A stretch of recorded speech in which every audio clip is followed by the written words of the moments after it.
Welcome. On behalf of Inspire Dialogue Foundation, we're asking the question, how do we nourish human values? How do we nourish compassion, forgiveness, patience in educational context? But at the end of this discussion, we will actually have some concrete proposals about where we think education ought to be moving and what we think we can do about it. I set out to look for the meaning of life and found lots of interesting information which resulted in me being educated. You stop being judgmental because you realize you're probably wrong. You don't know how another person's thinking, and it makes people nicer. A diligent listener hears people give up their secrets. If you're prepared to sit and listen.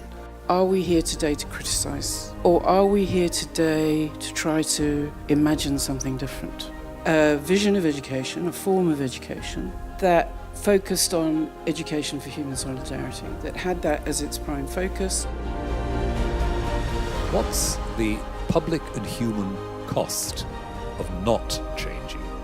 How do we question each other inquisitively, question each other's way of being? We go back to basics and have the children in the classrooms learn how it is to be a human being instead of a human doing.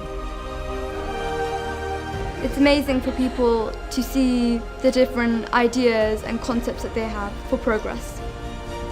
Stop distancing ourselves. We have to stop seeing people as a group, as other. It's hard to have reservations and have fear of people when you move in closer to them. We're all human beings. We all have the need to learn from others, and we cannot function without another person in our relationships.